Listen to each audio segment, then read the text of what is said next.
오늘 주신 하나님의 말씀은 신약 마태복음 11장 28절로 30절 말씀입니다.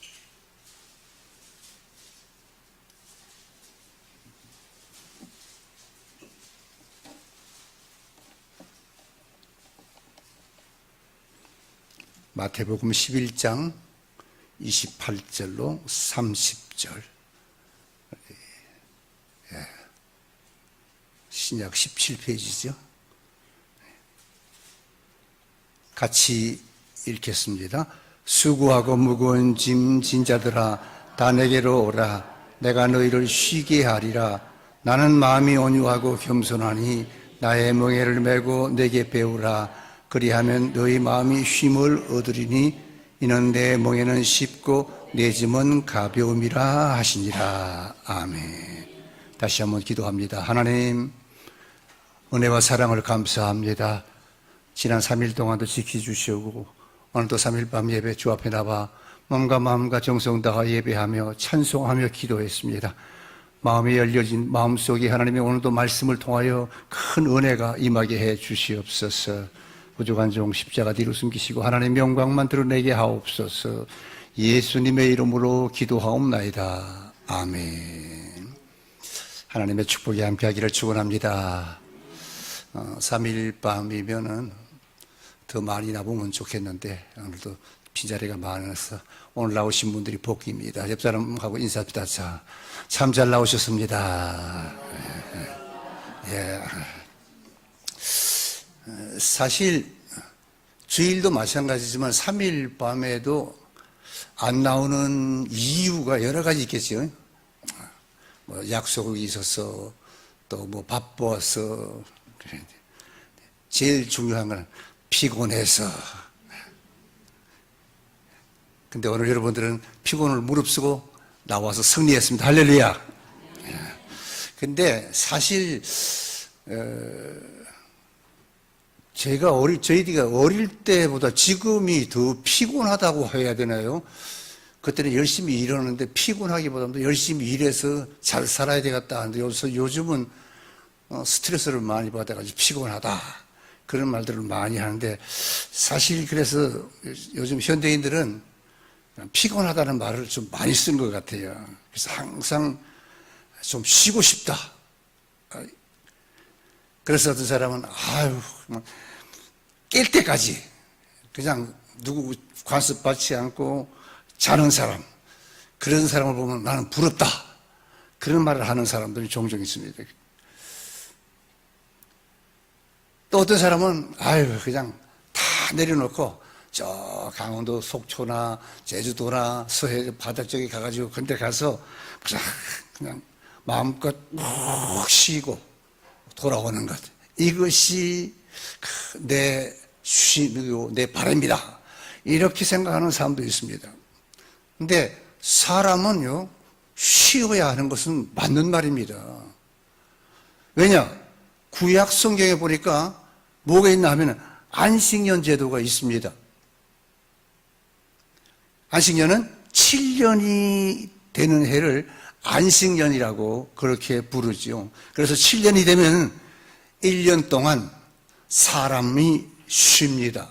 사람도 쉬고 누구도 종도 쉬고 또 짐승도 쉬고 또 있습니다. 땅도 씨를 뿌리지 않은 채 쉬도록 해줍니다. 이게 어디에 나와 있죠? 창세기에. 창세기에 보니까 창세기 1장에 창조 이야기 보니까 하나님께서 뭐라고 했습니까? 6일 동안 천지를 창조하셨을 창조 사역을 끝내고 1회 되는 날, 1회째 되는 날 쉬셨다 그랬습니다. 한마디로 말하면 여러분, 하나님의 피조물은 그래서 쉼이 필요한 존재다. 그래서 쉬어야 할 존재다 그 말입니다. 아이고 잘됐다 그러면 뭐 주일날도 피곤하면 뭐 그냥 쉬는 거지 뭐 성수주일 하라고 하는데 뭐 저녁 예배는 뭐 말할 것도 없고 수요일 말할 것도 없고 새벽에는 할렐루야고 뭐 그냥 여기서 말하는 건 그 쉼이 아니죠. 하나님의 피조물은 쉼이 분명히 필요합니다. 자동차도 여러분요, 60시간, 70시간 계속 달리면요, 과열 현상으로 인해서 폭발이 일어나는 것, 이거 보지 않았습니까? 땅도 마찬가지예요. 땅도 여러분 계속 경작을 매년마다 하게 되면 어떻게 되는가? 토질이 산성화로 변한답니다. 그래서 결실이 시원치가 않답니다. 그래서 1년 정도 쉬게 해주면, 묵혀주면 토질이 회복돼서 알칼리성으로 변하게 된답니다. 그래서 농사가 잘 된다는 거예요. 또 아무리 강건한 건강한 사람이라도요, 1년 내내요, 잠 안 재워놓으면요, 그 사람 일 못합니다. 나 제발 좀 재워달라고. 아마 한 달 뭐예요? 한 일주일만 해도, 일주일 정도, 한 보름, 한 달만 하면 과로로 쓰러지게 될 것입니다. 여러분, 우리가 여행을 다닐 때 저기 유럽이나 이렇게 다니는 사람들 보면은요, 그 승무원들, 그 사람들이요, 이틀 3일씩 이렇게 가면 가잖아요. 가서 거기에서 쉬고 그 다음에 와야 되잖아요. 2박 3일 하면 승무원들도 거기서 현지에서 쉽니다. 왜? 계속 하늘을 나를 수가 없기 때문에 그렇습니다. 그럼 잘못하게 되면 사고가 일어나죠. 그렇다는 소리예요. 사람에게는 그래서 쉬는 것이 필요하다는 것입니다. 그런데 문제는 뭐냐? 문제는 어디서 쉬느냐 하는 거예요. 중요합니다. 여러분, 노래도 우리 찬양을 부르시지 않습니까? 찬양을 부르는 노래도 쉼표가 있습니다. 그리고 여백이라고 있습니다. 노래도 그렇습니다. 또 고속도로를 달려보다 보면 여러분 1시간쯤 달리게 되면 뭐가 있죠? 네, 맞습니다. 휴게소가 있어요. 또 1시간 달리게 되면 휴게소 옆에 언제나 주유소가 있습니다. 기름을 넣으라고. 그런데 정말로 정말 마음을 놓고 두 다리를 펴고 온갖 시름을 다 잊고 쉴 수 있는 곳이 있느냐 하는 것입니다. 우리가 시골을 달리다 보면 여러분 가다 보면 중간중간에 뭐가 있죠? 뭐 정자 같은 것도 있고 뭐 여름 휴게소도 있지만 휴게소 없는 쪽으로 가게 되면 쉬는 곳을 만들어 놓았습니다. 제주도 가면 여러분 심팡이라는 게 있어요. 그게 뭡니까? 그 쉬는 정자입니다. 쉬는 곳입니다. 심팡.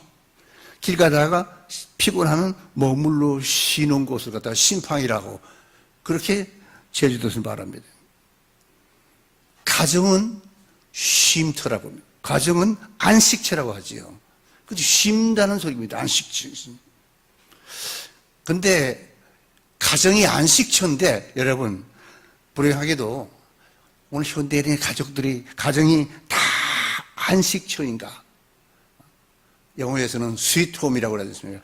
달콤한 곳인데 우리의 가정들이 정말 달콤한가?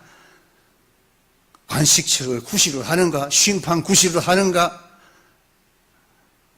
하면 그렇지 못하다는 것입니다.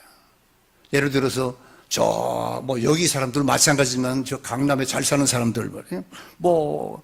남편은 그냥 큰 기업의 회장이고 그리고 부인은 최고 학부에 나와서 엘리트고 그리고 자녀들도 그냥 좋은 학교에 다니고 그러면 여러분 그 가정에는 근심 걱정도 없을 거 아니에요. 얼마나 행복한 가정이겠습니까? 누가 보아도 부러운 가정입니다. 근데 그런 가정도요 쉼팡이 아니라는 겁니다. 물론 부러워하는 가정들이 그런 쉴 수 있는 안식처인 가정도 꼭 있겠지요.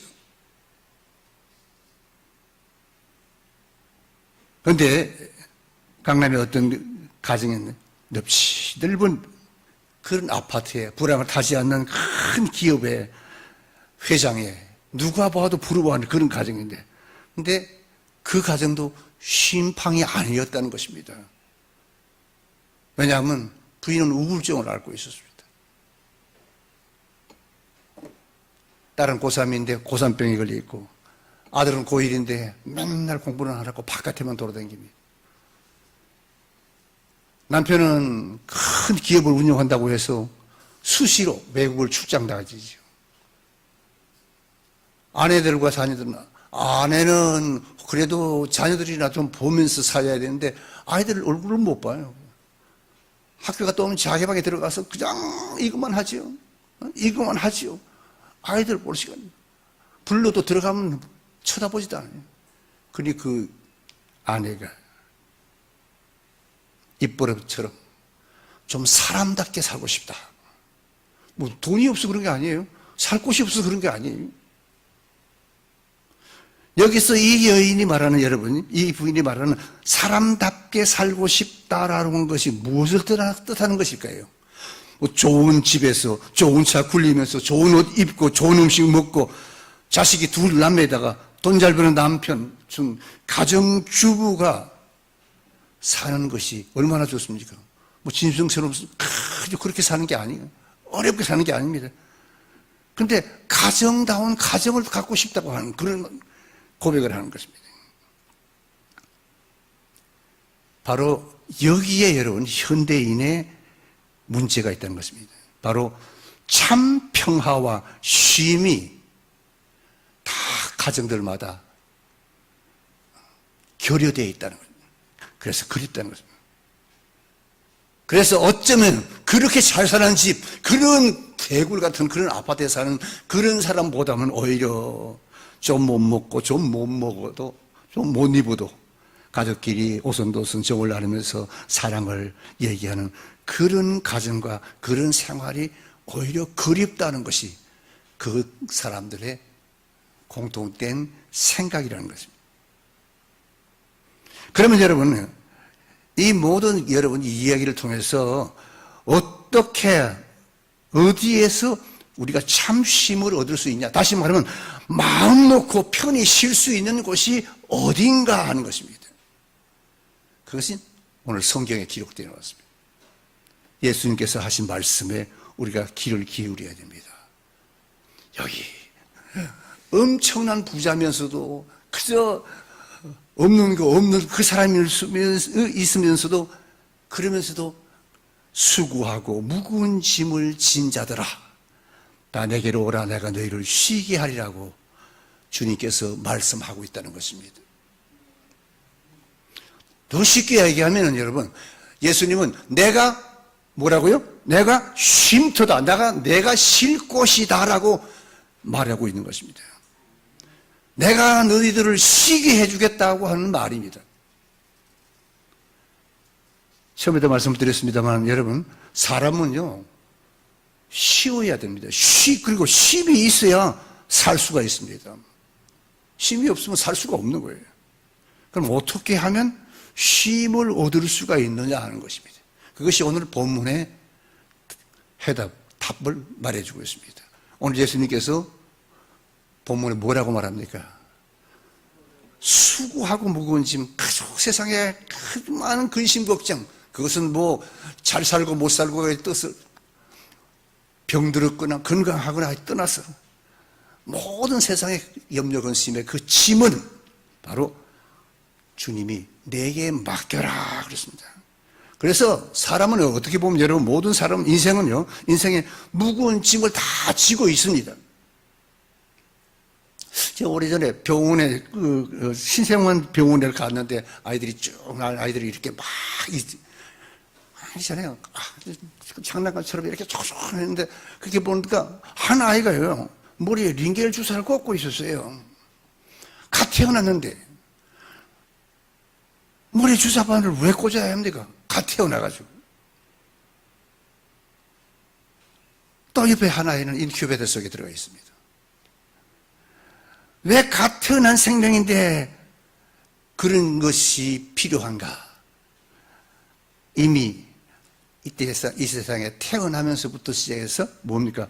수고와 고통, 싸움은 시작된다는 것을 우리에게 가르쳐 주는 것입니다.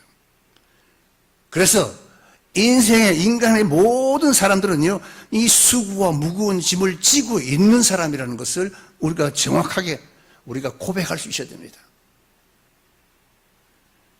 그러니까 짐을 지고 있는 사람은 피곤한 사람이죠. 그러면 쉼을 얻어야 되지 않습니까? 그 짐을 내려놓아야 되지 않습니까?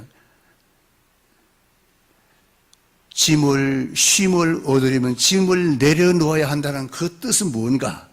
주님께서 오늘 말씀하신 그 말씀입니다. 수고하고 무거운 짐진 자들아 다 내게로 오라. 내가 너희를 쉬게 하리라. 이 하신 말씀. 다시 말하면 짐, 인생의 인간의 모든 근심 걱정과 모든 짐을 누구에게? 주님께 맡기면 주님께서 맡아주겠다고 하는 것입니다. 그 약속의 말씀입니다. 또 시편 37편을 보니까 너의 길을 여호와께 맡기라. 저를 의지하면 저가 이루시고 네 의를 빛같이 나타내시며 네 공의를 정오의 빛같이 하시리로다. 그랬습니다. 그렇습니다, 여러분. 짐을 지고서는 결코 쉼을 얻을 수가 없다는 것입니다. 제가 언젠가 그런 이야기를 좀 한 것 같은데, 어떤 공사장에서 한 인부가 공사장에서 우리 여기 공사할 때 저기 아시바라고 하지 않습니까? 일본어로 아시바라 하는데 그거 쌓아놓고 막 올라가서 막 일하지 않습니까? 이거는 조그만 건물이지만 큰 빌딩 같은 데서 일하는 한 농부가 다 자기가 맡은 일이 있으니까 가서 그냥 막 일하는데 마지막 날이 가져서 다 내려가는데 자기는 요거 자기가 맡은 게 있어요. 근데 요거만 다 하고 가야 되겠다 하는데 막 그거 한참 하다가 보니까 깜깜해졌어요. 그러니까 아무래도 실수가 많지 않습니까? 그래서 그 마무리하고 가려고 그러다가 혼자서 하다가 앞볼사 미끄러졌어요. 미끄러지는데요. 다다닥 미끄러지는데 정신이 없죠. 본능적으로 뭘 그러니까 붙들려고 막 하는데 간신히 뭘 붙들었어요. 그리고 살려주세요, 사람 살려줘라고 막 고함질러도 그 큰 건물 빌딩 짓는데 그 누가 있어요? 다 가버리고 깜깜한 밤이 돼버렸는데 소리 질러도 대답하는 사람이 없습니다. 시간이 점점 갑니다. 가니까 손에 힘이 점점 진땀이 나기 흐르기 시작했습니다. 힘이 빠지기 시작했습니다.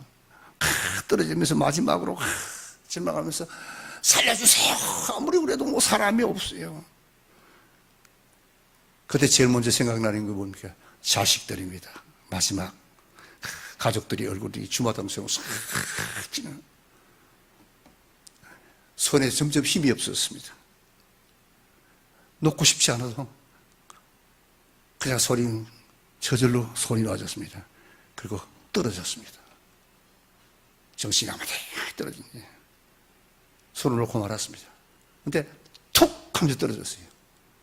떨어지고 보니까 한 2, 3m 내려오면서 붙들었던데 2, 3m 돼가지고 그래서 붙드는 거예요.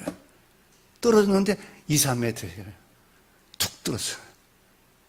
조금 아프긴 했죠. 2, 3m니까. 툭툭 들고 일어나면서 뭐라 그랬는가 그 사람이 진작 놓을걸. 응? 진작 떨어질걸. 우리가 여러분 근심 걱정 무거운 짐을요 주님께 맡깁니다 말은 100번 말은 잘하죠. 비단같이 잘하는데 안 맡겨요. 주님 내가 내 짐을 맡깁니다 목사님이 맡기라고 그러니까 맡깁니다. 성경에 맡기라니까 예 맡깁니다 돌아갈 때는 어떻게 합니까? 다 주스 들고 다 집어넣고 또 하는 거예요. 가지고 와서 그러면서 기도해도 소용이 없다고 합니다. 그게 누구예요? 바로 우리예요. 우리가 그렇게 한다니까요. 진작 떨어질 걸 그냥 진작 맡겨버리면 되는데 그걸 뭐가 아깝다고 그걸 또 줬다가 내려놓다가 또 다시 가져가는 이게 실제로 우리란 말이에요. 우리가 그렇게 하고 있어요. 그렇습니다. 우리의 짐, 죄짐, 어떤 질병, 어떤 문제, 어떤 짐도 얼른 진작 예수님께 맡기면 성경은 뭐라고 합니까? 네가 내게 짐을 맡기면 내가 네게 뭘 주리라? 쉼을 주리라. 자유를 주리라. 기쁨을 주리라. 그 말 아니겠습니까? 할렐루야. 그러니까 간단합니다. 문제는 맡기면 쉼을 얻습니다. 근심 걱정이 많으신 분들이요. 맡깁시다. 그래서 성경 말합니다. 무슨 수고하고 무거운 짐진 자들아 그러지 않았습니까? 그러면 어떤 무거운 짐을 지고 있습니까? 우리가 보통 우리가 보면 물질 문제, 가정 문제, 자녀 문제, 질병 문제, 그리고 또 하나 있습니다. 우리 믿는 사람들은 뭐죠? 영적인 문제, 신앙 문제. 근데 주님은 세상 문제는 네가 알아서 하고 내가 그냥 영적인 문제만 해결해 주겠다는 말이 아니었지 않습니까? 모든 짐을 다 맡기는, 모든 문제도 다 좋다는 거예요. 그러니까 모두 주님께 맡기면 우리에게 평안이, 쉼이 온다는 것입니다. 참 안식. 이 쉼을 여러분이 소유하기를 주 이름으로 축원합니다. 근데 여러분, 맡기는데 조건이 있습니다. 무슨 조건이냐? 모든 짐은 주님께 맡기고 대신에 뭐가 있어요? 성경에 보니까 뭐라고 했죠? 우리는 주님이 주시는 뭐가 있습니다. 멍에가 있어요. 멍에를 매야 된다고 그랬습니다. 28절에 보니까 수고하고 무거운 짐진 자들아 다 내게로 오라. 나의 멍에를 메고, 나의 멍에를 메라고 그랬습니다. 짐만 맡아주면 되지 또 멍에를 또 왜 메게 하시냐 이거야. 근데 내 멍에를 메고 내게 배우라 그러면 너희 마음이 쉼을 얻으리라. 참 쉼은 바로 주님이 주시는 멍에를 매야 된다는 것입니다. 그러나 우리가 생각하기에는 좀 약간 역설적이죠. 그런데 우리가 잘 아는 거죠. 소의 멍에를 씌우는 콧뚜리. 왜 콧뚜리 합니까, 여러분? 시골에서 해보신 분이 있어요? 왜 콧뚜리를 하죠? 뭐 쉽게 말하면 말 잘 들으라고 그거 아닙니까? 여러분 엄청난 황소 같은 게요. 우리가 연약한 여자들이나 아이가 그걸 어떻게 이깁니까? 못 이겨요. 근데 콧뚜리를 해놓으면 줄만 하나 땡겨도요. 그냥 딸려오는 거예요. 주님은 바로 그걸 원하십니다. 근데 우리 주님께서 우리에게 주시는 멍에는요, 이 소의 콧뚜리하고는 다릅니다. 이상하게 쉼을 얻는다는 것입니다. 사랑하는 성도 여러분, 지금 이 시간 주님이 주시는 멍에는 쉼을 얻는 축복이라는 것을 알고 모든 근심, 걱정 다 주께 맡기고 주님이 주시는 멍에를 매는 성도가 되기를 주 이름으로 축원합니다. 근데 멍에를 매라고 그러면 구속 같아서 별로 좋아하지 않습니다. 그래서 어떤 사람은 예수 믿으라고 그러면 아이고 예수 믿는데 교회 너무 구속이 많다고 뭐 술도 마시지 말라, 담배도 피우지 말라, 주일 성수하라고 그러고 뭐 11조 하라고 그러고 또 전도하고 봉사하라고 그러고 어떨 때는 뭐 새벽 기도도 나오라고 그러고 뭐 우리 교회 같은 경우는 중복 기도도 나오라고 그러고 아이고 집이 너무 많다고 그러고 하는데 신앙생활 하기 어렵다는데 여러분 그게 뭐라고요? 그게 축복이라는 거예요. 주님이 주시는 멍에. 그게 그 멍에. 근데 그 주님이 주시는 그 멍에는 우리를 위한 쉼을 위한 축복이라는 것을 우리가 알아야 된다는 것입니다. 그러면 여러분 어떻게 하면 우리가 쉼을 얻을 수가 있는가? 오늘 주님은 그 해답을 우리에게 말해주고 있습니다. 나의 멍에를 메고 내게 배우라. 그리하면 너의 마음이 쉼을 얻으리라. 그랬습니다, 여러분. 참으로 쉴 곳은 바로 예수 그리스도라는 그 말입니다. 내가 너희를 편히 쉬게 하리라고 하지 않았습니까? 그러니까 참 쉼이라고 하는 것은 여러분 몸도 쉬고 마음도 쉬고 영혼도 쉬어야 하는 것입니다. 창세기 3장에 보니까 아담과 하와가 에덴 동산에서 살았습니다. 얼마나 상상할 수 없는 얼마나 살기 좋은 곳입니까? 그런데 그곳에서 죄를 짓고 난 후에 쫓겨났죠. 그러면 이제 어디 가서 살았습니까? 세상 속에서 살았어요. 그러면 에덴 동산이 좋았는데 일 안 해도 먹을 수 있고 따먹을 수 있고 뭐. 근데 중요한 건 여러분 그게 아니에요. 살기 좋고 평안한 곳에서 쫓겨났다는 사실이 아니라 마음에 평안이 없어졌다는 것이 더 중요한 거예요.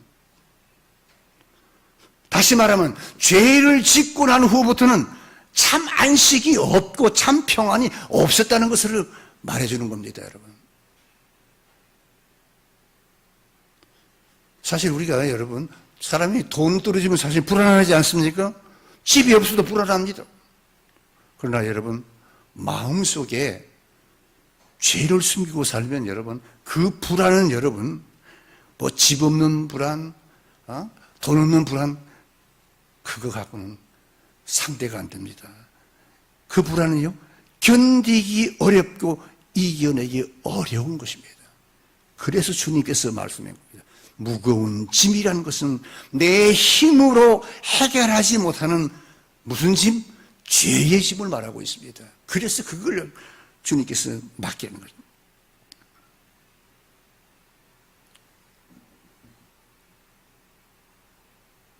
정보통신혁명을 일으키고 우주과학을 발달시키고 최첨단 과학 문명을 발달시킨 것이 우리 인간인데 근데 의외로 무능하고 무기력할 때가 너무 많습니다.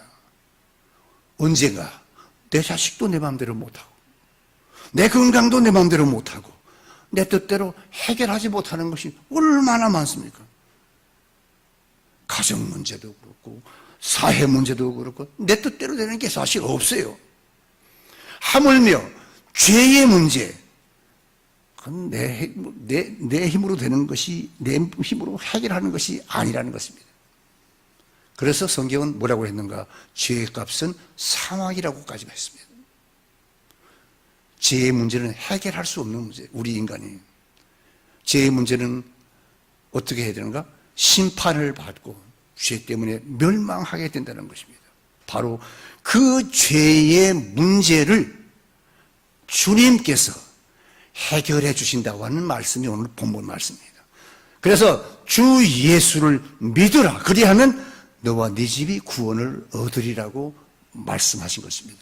하나님이 세상을 이처럼 사랑하사 독생자를 주셨으니 이는 저를 믿는 자마다 멸망치 않고 영생을 얻게 하려 하심이라. 그렇습니다. 기독교는 그래서 예수님을 믿는 종교입니다. 그래서 우리가 여러분요, 이 기독교가 가는 이 특징은 우리가 꼭 알아야 됩니다. 첫째는 뭔가? 기독교는요, 역사적인 사실에 근거한 종교라는 것입니다. 예수님도 역사적으로 실존 인물이었고, 성경의 모든 사건도, 인물도 역사적인 근거를 다 가지고 있다는 것을 우리가 먼저 믿어야 됩니다. 그리고 둘째, 기독교는 구원의 종교라는 것입니다.